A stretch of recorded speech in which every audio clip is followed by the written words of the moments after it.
दोस्तों नमस्कार। मौजूदा दौर में देश के प्रधानमंत्री नरेंद्र मोदी और उनकी भारतीय जनता पार्टी साथ साथ राष्ट्रीय स्वयंसेवक संघ ये किन हालातों से गुजर रहे हैं, जरा उन हालात की पड़ताल करने की तरफ हम जाए तो ये साफ साफ दिख रहा है कि भारतीय जनता पार्टी के हाथ से न सिर्फ राज्य दर राज्य सत्ता छीनती जा रही है और छीनने के हालात बन रहे हैं, बल्कि सामाजिक स्तर पर जिस सोशल इंजीनियरिंग का ताना बाना राष्ट्रीय स्वयंसेवक संघ ने बीजेपी के साथ मिलकर बुना था, जिस चुनावी हिंदुत्व की पूरी बुनियाद नरेंद्र मोदी के चेहरे को सामने रखकर कमंडल और मंडल को एक साथ जोड़कर आगे चलने की कवायद शुरू की थी, अब उस कवायद में ही पलीता लगता हुआ नजर आ रहा है। तो जरा उस कवायद के आसरे किस प्रकार की सियासत हो रही है और उस सियासत के बीच भारतीय जनता पार्टी किस सियासी भंवर में फंसती हुई दिखाई दे रही है, जरा उसकी पड़ताल करते हैं। आज की तारीख में न तो नरेंद्र मोदी 2014 वाले नरेंद्र मोदी हैं और न ही राहुल गांधी 2014 वाले राहुल गांधी हैं। आज की परिस्थितियों में नरेंद्र मोदी 23 साल से सत्तारूढ़, जी हाँ, राज्य और केंद्र दोनों स्तरों पर 23 साल से सत्तारूढ़ राजनेता के तौर पर देखे जा रहे हैं। और जब 22 साल पूरे कर 23वें साल में नरेंद्र मोदी की सत्ता प्रवेश कर चुकी है, तो उस दौर में नरेंद्र मोदी अब एक आकलन की विषय वस्तु बन गए हैं। नरेंद्र मोदी के शासनकाल में गुजरात ने क्या खोया क्या पाया, नई दिल्ली ने, हिंदुस्तान ने क्या खोया क्या पाया। अब मतदान का आधार आम आदमी के बीच विमर्श की परिस्थितियां अब वहां जाकर टिकती हुई दिखाई दे रही है। और ठीक उसी दौर में राहुल गांधी की परिस्थितियां यह है कि राहुल गांधी न तो अब कांग्रेस पार्टी के शहजादे हैं, न ही कांग्रेस पार्टी की सदारत उनके हाथ में है, न ही उनके परिवार के किसी सदस्य के हाथ में है, बल्कि कांग्रेस की सदारत अब दलित नेता मल्लिकार्जुन खड़गे के हाथ में है।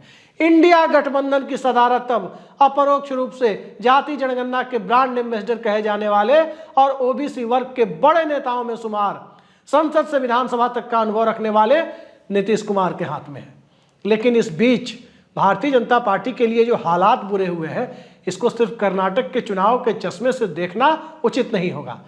कर्नाटक की सत्ता मौजूदा दौर में भारतीय जनता पार्टी के पास नहीं है, सत्ता भी नहीं है, नैरेटिव भी अमूल बनाम नंदिनी विवाद के बाद कर्नाटक में भाजपा के साथ नहीं है, विमर्श का स्तर भी कर्नाटक में भाजपा के विरोध में दिख रहा है। लेकिन जरा इससे इतर बिहार और महाराष्ट्र की परिस्थितियों को देखें तो भारतीय जनता पार्टी अपने लिए वहां पर सियासी वजूद तलाशते हुए नजर आ रही है। विधानसभा के संख्या गणित को छोड़ दीजिए, क्योंकि विधानसभा का संख्या गणित, विधानसभा का अंक गणित उद्धव ठाकरे के और नीतीश कुमार के साथ तालमेल से आया हुआ गणित है। अब वो परिस्थितियां भारतीय जनता पार्टी के पक्ष में नहीं रही है। इसके ठीक उलट जाकर के जरा मध्य प्रदेश की परिस्थितियों को भी देख लेते हैं, छत्तीसगढ़ की परिस्थितियों को भी देख लेते हैं, राजस्थान की परिस्थितियों को भी देख लेते हैं, तो 65 में 62 लोकसभा सीटों के लायक हालात अब नहीं बचे हैं। अब वो हालात नहीं है 2018-19 की तरह, जिसमें भाजपा के हाथ से सत्ता फिसल जाए और सत्ता फिसलने के बावजूद लोकसभा में भारतीय जनता पार्टी की इन राज्यों में बादशाहत बरकरार रह जाए। हालात वो नहीं है। हालात अब यहाँ तक है कि आदिवासी के ऊपर भाजपा के विधायक प्रतिनिधि के द्वारा पेशाब किए जाने की घटना एक बहुत बड़ी घटना है। दलित चेतना का मुद्दा, पेशा कानून का मुद्दा, ओल्ड पेंशन स्कीम का मुद्दा, स्टूडेंट्स का मुद्दा, ये सब बड़े मुद्दे हैं। इन बड़े मुद्दों के बीच जाति जनगणना सबसे बड़ा मुद्दा है। और जब ये सारे मुद्दे एक साथ क्लब होकर भारतीय जनता पार्टी के खिलाफ खड़े होते दिखाई दे रहे हैं, तो उस परिस्थिति में नरेंद्र मोदी की ब्रांड मोदित्व और उस ब्रांड मोदित्व के साए में, उसके आसरे राम मंदिर की सियासत को आगे बढ़ाने की कवायद भारतीय जनता पार्टी के लिए कहीं से फ्रूटफुल होती हुई, कहीं से अच्छी खबर लेकर आते हुए दिखाई नहीं दे रही है। और संभवतः इन हालातों को नरेंद्र मोदी ने भांप लिया है। हालात को इस कदर उन्होंने भांप लिया है क्योंकि हरियाणा में जब परिस्थितियां खराब हो रही है और मेवात और नूह की घटना के बावजूद सांप्रदायिकता कहीं भी उस तरह से फैलती हुई नहीं दिखी जिस तरह से कुछ लोगों ने उम्मीद लगा रखी थी। नूह और मेवात की घटना नूह और मेवात तक सिमट कर रह गई। उसका स्वरूप पैन हरियाणा नहीं हो पाया, उसका स्वरूप पैन जाटलैंड नहीं हो पाया, और उसका स्वरूप उस कदर नहीं हो पाया जिस कदर करने की उम्मीद कम से कम सांप्रदायिकता की बुनियाद डालने की मकसद से की जा रही थी। और इन हालातों को भांपते हुए नरेंद्र मोदी, जी हाँ, देश के प्रधानमंत्री नरेंद्र मोदी उन्होंने ये भी भांप लिया कि साथ में दिख रहे नवीन पटनायक अब उड़ीसा में 8-9 लोकसभा सीटों के हालात नहीं बनने देंगे कि भारतीय जनता पार्टी 8 या 9 लोकसभा सीटें जीत सके। अब उड़ीसा के हालात में भारतीय जनता पार्टी के लिए 1 या 2 सीटों पर ही संतोष करने की हालत में खुद नवीन पटनायक ने लाकर खड़ा कर दिया है। नवीन पटनायक टकराव की सियासत नहीं करते, लेकिन जब वो टकराव की सियासत नहीं करते तो स्वाभाविक है कि नवीन पटनायक की जो छवि है, नवीन पटनायक ने जो अपनी एक तरह की इमेज विकसित की है पूरे उड़ीसा में, उस इमेज के आश्रय फिर उड़िया मतदाताओं के बीच नरेंद्र मोदी की सियासी अहमियत बेहद कमजोर नजर आती है। और सियासी अहमियत जब कमजोर नजर आती है तो जरा पड़ोस के राज्य की स्थितियों को भी देखते हैं। पड़ोस के राज्य पश्चिम बंगाल की जो परिस्थितियां हैं, उस परिस्थितियों में भारतीय जनता पार्टी के लिए अब वहां पर इक्का दुक्का सीटों के हालात ही बनते दिख रहे हैं। ममता बनर्जी की तमाम कवायद के बावजूद, इंडिया गठबंधन के तमाम कॉन्ट्राडिक्शंस जो बंगाल के मामले में दिख रहे हैं और अंत तक दिखते रहेंगे, क्योंकि वहां सीपीएम वर्सेस टीएमसी ही अब लड़ाई की संभावना ज्यादा नजर आ रही है, उसमें भारतीय जनता पार्टी के लिए सियासत करने के लिए और हिंदुत्व की सियासत के लिए 2019 और 21 की तरह का स्पेस बचा हुआ है। इस बात को मानने के लिए संघ और भाजपा के लोग भी तैयार नहीं है। फिर बचता क्या है? फिर वही बचता है जो तेलंगाना में भारतीय जनता पार्टी करते हुए दिख रही है, वही बचता है जो उत्तर प्रदेश में करते हुए दिख रही है। जरा तेलंगाना की परिस्थितियों को हम देखें तो साफ साफ दिखाई देता है कि तेलंगाना में केसीआर से टकराने का, जी हाँ, के चंद्रशेखर राव की पार्टी भारत राष्ट्र समिति यानी बीआरएस से टकराने का जिस भारतीय जनता पार्टी ने मंसूबा पाल रखा था, उसके बाद राहुल गांधी की भारत जोड़ो यात्रा के बाद जो परिस्थितियां बदली और उन बदली हुई परिस्थितियों में कांग्रेस ने खुद को लाकर सत्ता के केंद्र में और सत्ता की लड़ाई के लिए एक मजबूत दावेदार के तौर पर खड़ा कर लिया। उस दावेदारी के बीच केसीआर की पार्टी के सामने टकराकर कांग्रेस के पोल प्रोस्पेक्ट को, उसकी चुनावी संभावनाओं को और ज्यादा ताकत देने की का जोखिम उठाना भारतीय जनता पार्टी ने उचित नहीं समझा। उत्तर प्रदेश के हालात तो ये है कि मुख्यमंत्री पर भी भारतीय जनता पार्टी का एतबार नहीं है, नरेंद्र मोदी का एतबार नहीं है, और ऐसी बातें अंदर खाने बीजेपी के भीतर से हमेशा से आती रहती है। वरना कौन कल्पना कर सकता था कि इस देश के सबसे बड़े राज्य, 80 लोकसभा सीटों वाले राज्य में कार्यवाहक मुख्य सचिव यानी केयर टेकर चीफ सेक्रेटरी और केयर टेकर डीजीपी के सहारे पूरे राज्य के एडमिनिस्ट्रेशन को घसीटा जा रहा है और आगे भी ऐसे ही घसीटे जाने की उम्मीद है। परमानेंट चीफ सेक्रेटरी को बहाल करने के बाद योगी आदित्यनाथ की ताकत इतनी ना हो जाए कि जिस प्रकार से कल्याण सिंह की ताकत बढ़ने के साथ साथ कल्याण सिंह ने भारतीय जनता पार्टी की चुनावी संभावनाओं को ही उत्तर प्रदेश में 99 और उसके बाद के कई लोकसभा चुनाव के लिए जैसे पलीता लगा दिया था, उस हालात में उत्तर प्रदेश का नेतृत्व ना पहुंच जाए, इससे नई दिल्ली कहीं भी सहमी हुई है। गुजरात लॉबी एक हद तक सहमी हुई है, लेकिन सवाल यही है कि क्या पूरी गुजरात लॉबी सहमी हुई है? जी नहीं। भारतीय जनता पार्टी के अंदर एक नेतृत्व दिखता है। इस बात के लिए बीजेपी की सराहना करनी होगी कि भारतीय जनता पार्टी के अंदर एक मजबूत नेतृत्व दिखता है, और मजबूत नेतृत्व के शीर्ष पर देश के प्रधानमंत्री नरेंद्र दामोदर दास मोदी दिखते हैं।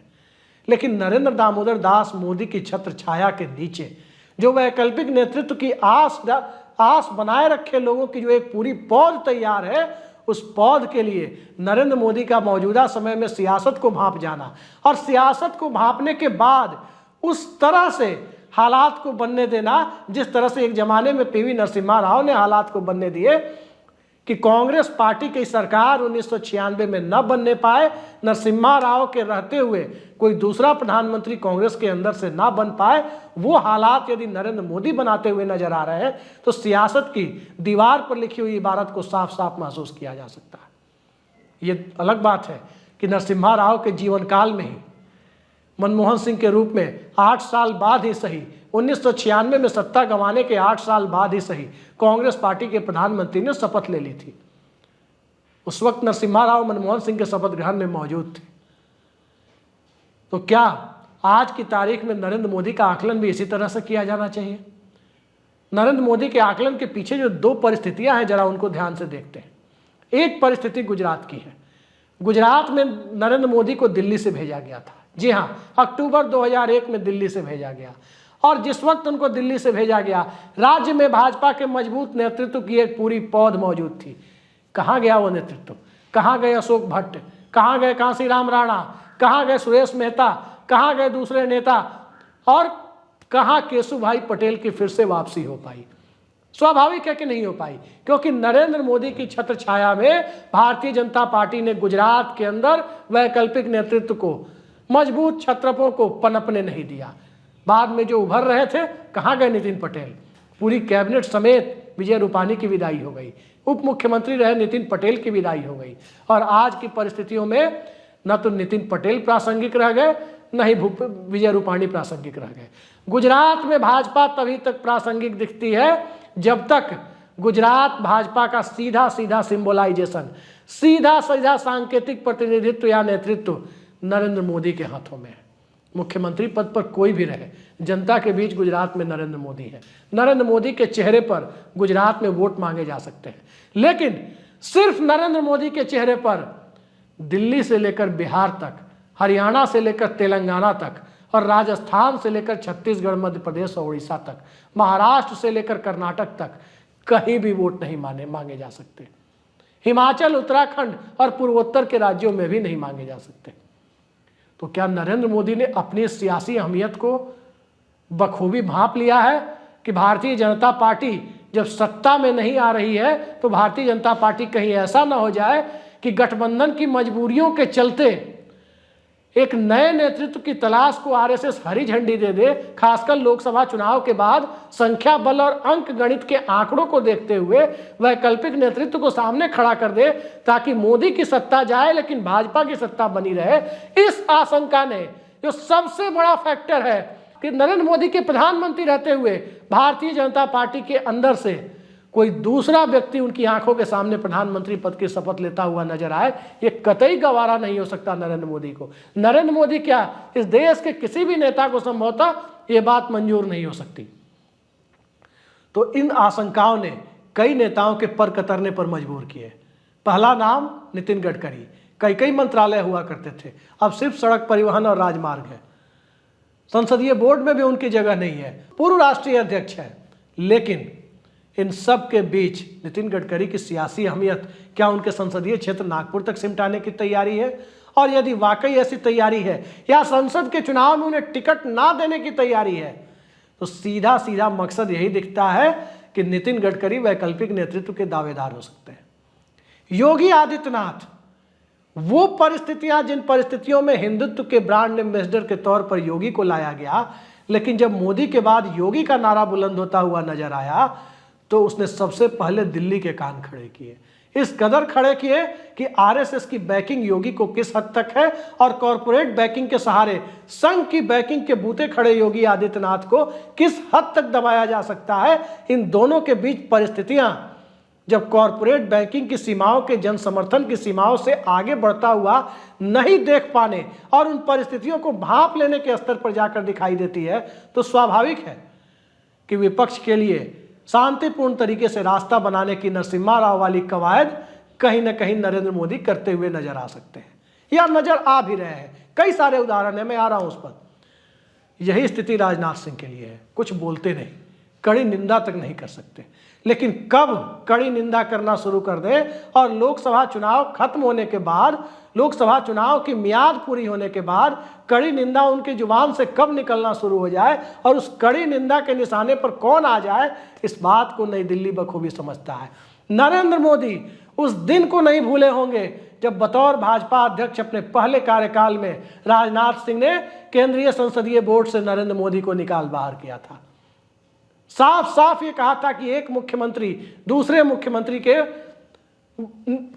को बनाने के निर्णय के फैसले में महत्वपूर्ण भूमिका नहीं निभा सकता, क्योंकि पार्टी का केंद्रीय संसदीय बोर्ड राज्यों के में पार्टी के सत्ता में आने की स्थिति में वहां के मुख्यमंत्रियों का चयन करता है।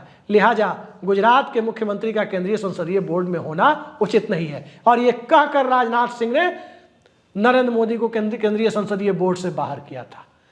तो राजनाथ सिंह की सियासी अहमियत को बखूबी समझते हैं नरेंद्र मोदी। रही बात अमित शाह की, अमित शाह आज की तारीख में भारतीय जनता पार्टी के सबसे बड़े चुनावी रणनीतिकार हैं।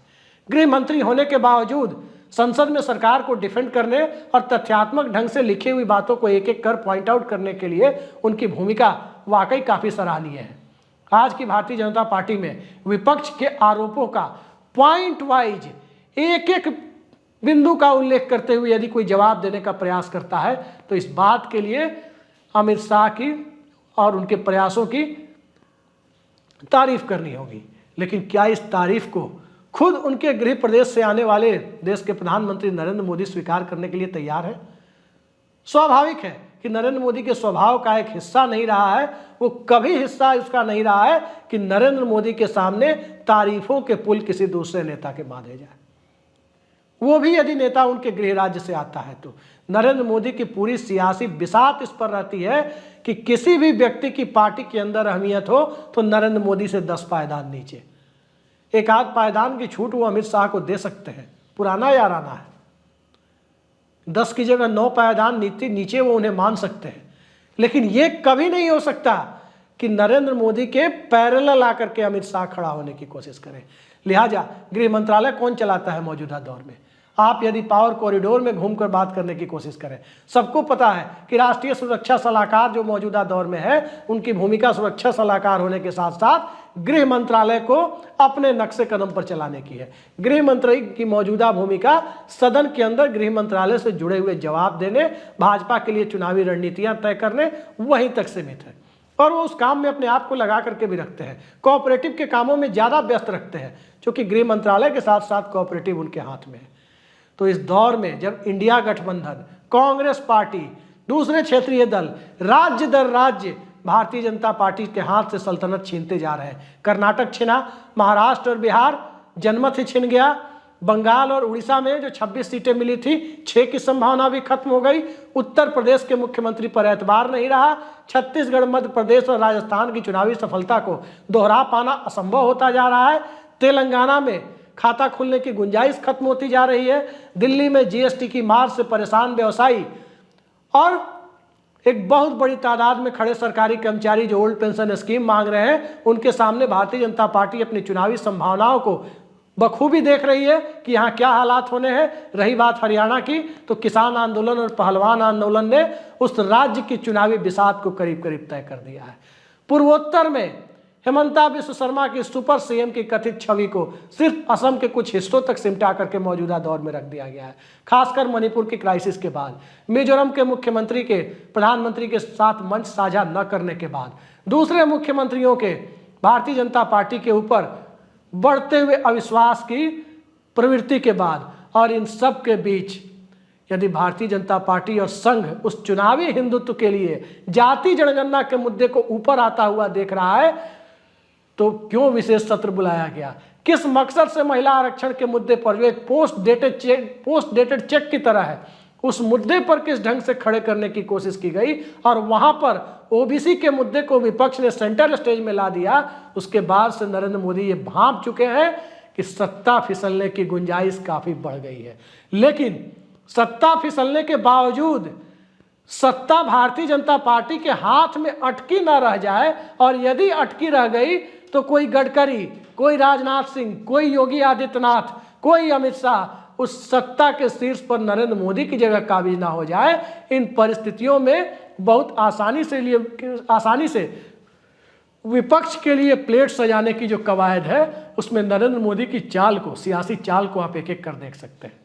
इंडिया गठबंधन को घमंडिया करना, राहुल गांधी को सेंटर स्टेज पे लाने की कोशिश करना, और राहुल गांधी पर्दे के पीछे जाकर नीतीश कुमार के मुद्दे के पीछे खड़े होकर सीधे सीधे चुनावी हिंदुत्व पर वार करना, इन सब परिस्थितियों में जब भारतीय जनता पार्टी घिरी हुई दिख रही है और नरेंद्र मोदी भाजपा को घिरते हुए देख रहे हैं, तो ये यूं ही नहीं है। 22-23 साल से सत्ता के शीर्ष पर काबिज नरेंद्र मोदी को परिस्थितियों को भांपने की कला में महारत हासिल है, इस बात से उनके विरोधी भी इनकार नहीं कर सकते। लेकिन परिस्थितियों को भांपने की कला के बावजूद अपनी पार्टी के अंदर से यदि 180 से 210 के बीच लोकसभा सीटें आती हुई दिखती है, और कोई दूसरा व्यक्ति प्रधानमंत्री बनने के हालात तक पहुंच जाए, उससे बेहतर परिस्थिति ये भी सत्ता में बैठे हुए आदमी को दिखाई देती है कि क्यों ना भाजपा को 140-50 पर ही पटक देने का इंतजाम किया जाए। ताकि सत्ता विपक्ष के हाथ में चली जाए तो नरेंद्र मोदी के ब्रांड को कम से कम 5 साल बाद ही सही भारतीय जनता पार्टी में याद करने की नौबत तो आए कि चुनाव जीतने के लिए मोदी है उपयोगी, मोदी है जरूरी। ये तो लोग याद रखें, कम से कम भाजपा और संघ के लोग तो याद रखें कि चलो भाई पूछ थी या नहीं थी लेकिन सत्ता तो इनके सहारे मिली, तो एक बार फिर से कवायद की जाए। तो इस कवायद के बीच नरेंद्र मोदी की भूमिका और इंडिया गठबंधन की बढ़ती भूमिका के बीच नरेंद्र मोदी की उल्टी सीधी चालें, दरअसल आधी चालें उल्टी सीधी हो सकती है जो गलती से पड़ जाए, आधी चालें दरअसल ये है जो वेल स्क्रिप्टेड मालूम होती है। इसकी स्क्रिप्ट बहुत अच्छे तरीके से लिखी गई है कि भाजपा के अंदर से हम नहीं तो कोई दूसरा प्रधानमंत्री नहीं। तो देखते हैं, हम नहीं तो कोई दूसरा प्रधानमंत्री नहीं, न खाऊंगा तो खाने भी नहीं दूंगा। ये भाजपा के अंदर लागू होता है या कहीं और लागू होता है, इन सब के बीच आगामी लोकसभा चुनाव में भारतीय जनता पार्टी का प्रदर्शन निर्भर करता है। लेकिन इन सब के लिए 3 दिसंबर के प्रदर्शन के बाद इन आशंकाओं के सार्वजनिक तौर पर धीरे धीरे ही सही पुष्टि भी होने लगेगी। तो इंतजार कीजिए और देखते रहिए कि क्या होता है आगे। और यदि आपने हमारे चैनल को सब्सक्राइब नहीं किया है तो सब्सक्राइब जरूर करें। नमस्कार।